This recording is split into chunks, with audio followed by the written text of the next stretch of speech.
लोग उन्हें mother Teresa के नाम से जानते हैं। जब भी उनका नाम आता है तो बताया जाता है कि वो करुणा, दया और सेवा भाव की प्रतिमूर्ति थी। उन्हें शांति का नोबेल पुरस्कार मिला और कांग्रेस सरकार ने उन्हें भारत रत्न का सम्मान दिया।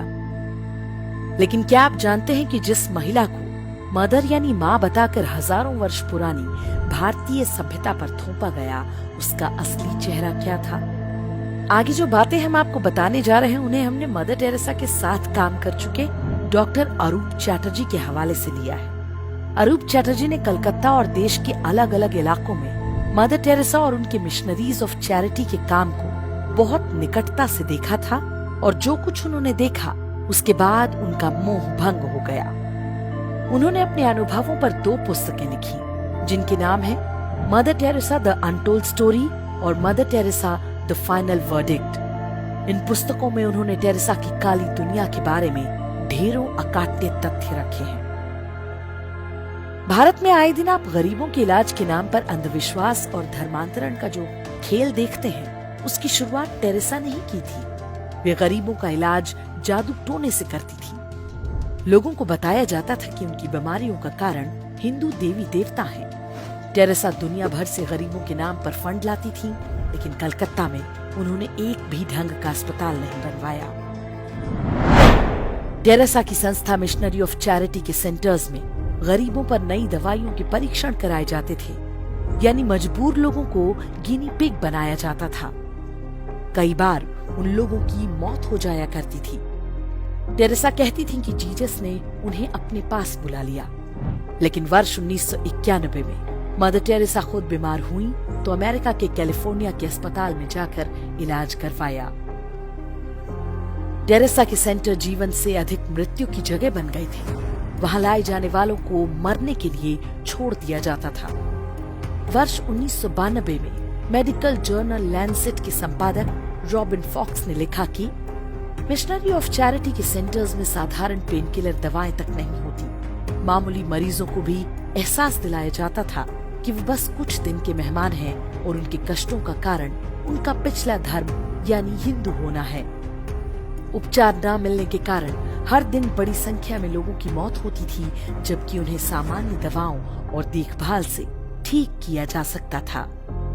मिशनरी ऑफ चैरिटी के सेंटर्स में उन्हीं गरीबों को खाना दिया जाता था जो ईसाई बनना स्वीकार करते थे। डॉक्टर अरूप चैटर्जी ने बताया कि कोलकाता सेंटर में मात्र 300 लोगों के लिए खाना बनता था, लेकिन टेरेसा प्रचार करती थी कि वे हर दिन हजारों लोगों का पेट भर रही हैं। टेरेसा जिन गरीबों के बच्चों को अपने सेंटर्स में लेती थी, उनके माँ बाप से एक फॉर्म भरवाया जाता था कि अब उनका अपने बच्चे पर कोई दावा नहीं होगा।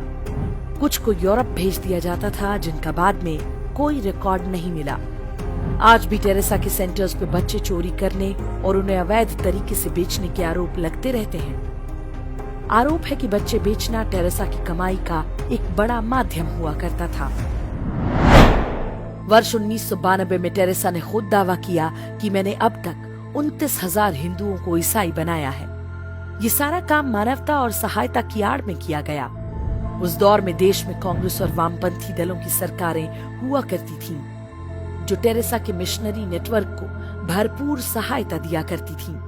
उनके अवैध कामों पर कभी कोई रोक टोक नहीं की गई। पादरी डोनाल्ड मगवायर मदर टेरेसा का आध्यात्मिक सलाहकार हुआ करता था। उस पर 11 साल के एक लड़के की यौन शोषण का आरोप लगा, लेकिन टेरेसा के समर्थन से वो छूट गया। टेरेसा एकमात्र ऐसी भारत रत्न है जिन्होंने देश को तोड़ने का षड्यंत्र भी रचा था। पूर्वोत्तर के राज्यों में अलगाववाद का बीज टेरेसा नाम की इस कथित संत ने ही बोया था। वे नॉर्थ ईस्ट को अलग ईसाई देश बनाना चाहती थी। उनका मानना था कि यीशु के निकट आने के कारण भारत सरकार वहां के लोगों की दुश्मन बन गई है।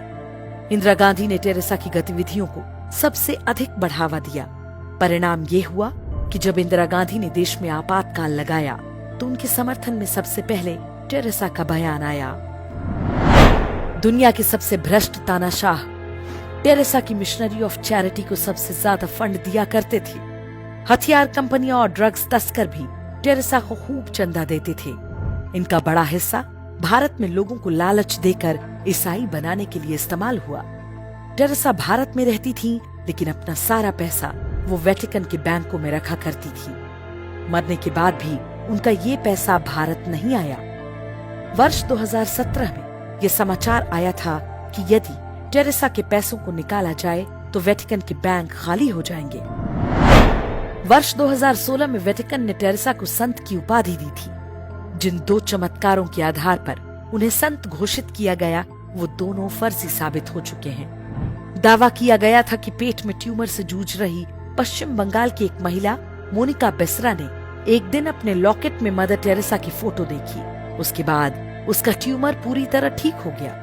लेकिन जिन डॉक्टर्स ने मोनिका बेसरा का इलाज किया था उनका कहना है कि टेरेसा की मृत्यु के कई साल बाद भी मोनिका दर्द सहती रही थी।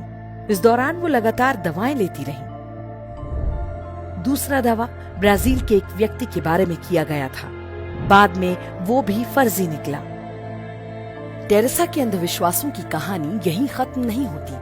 वे अपने हर प्रवचन में बताती थीं कि सूरज धरती के चक्कर लगाता है। एक बार इंटरव्यू में पूछा गया तो कहा, बाइबल में लिखा है इसलिए यही सही है। टेरेसा आधुनिक विज्ञान की बातों को मानने के बजाय बाइबल में लिखी मूर्खतापूर्ण और दकियानुसी बातों को ही मान्यता देती रहीं।